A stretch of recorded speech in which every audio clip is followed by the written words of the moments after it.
Hello mga kakikay! This is Jakikay and welcome back to my channel. For today's video, gagawa po tayo ng tea na makakatulong sa ubo, sipon, sore throat, at mga flu-like symptoms. Alam niyo naman po mga kakikay na usong-uso ngayon ang flu virus. At wala pa tayong vaccines or gamot nito. Kaya pwede po tayong gumawa ng mga alternative natural remedies na makikita po natin sa ating bahay. So, kung interested kayo sa gagawin ko, please keep on watching.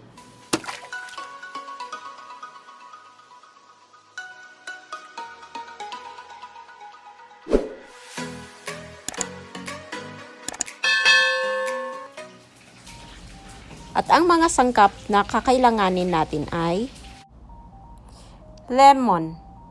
Ang lemon po mga kakikay is rich in vitamin C at nakakatulong po talaga sa pag-boost ng ating mga immune system. Turmeric. Ang turmeric mga kakikay is nakakatulong po talaga siya para mag-boost din ang ating immune system, and it can make you relax, improve mood, help depression, and lower anxiety level. May main active ingredient ang turmeric. Tinatawag po itong curcumin. Ang curcumin mga kakikay is meron po siyang powerful anti-inflammatory effect and a very strong antioxidant benefits. Black pepper or paminta. Ang black pepper mga kakikay is meron po siyang ingredient na tinatawag na piperine. Ang piperine mga kakikay is a natural substance that enhances the absorption of curcumin. Ang curcumin kasi mga kakikay is hindi po talaga siya masyadong nag-a-absorb sa ating bloodstream. Kaya kakailanganin po natin ang black pepper to enhance curcumin absorption. Ginger or luya. Ang ginger mga kakikay is isa po siyang anti-inflammatory at meron na po siyang antioxidant properties. At nakakatulong po siya kung magkakaroon po kayo ng mga fever-like symptoms at nakaka-relieve din po ng sore throat. And it can kill also bacteria. And especially, it can help also to boost your immune system and to prevent you from disease. Ang anti-inflammatory compound in ginger can relax membrane in the airways, which could reduce coughing.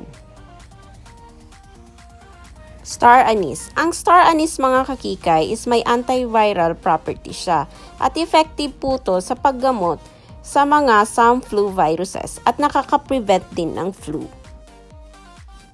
Cinnamon. Ang cinnamon mga kakikay, hindi lang po siya pampasarap sa ating tea, pero nakaka-warm up po siya sa ating katawan kung ikaw ay nakakaranas ng panginginig ng iyong katawan. Honey. Ang honey mga kakikay is meron po siyang antimicrobial properties at nakakatulong po to boost your immune system and fight sickness. At maganda din tong remedy for sore throat at nakaka-relieve din po ng cough.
Cheers mga kakikay!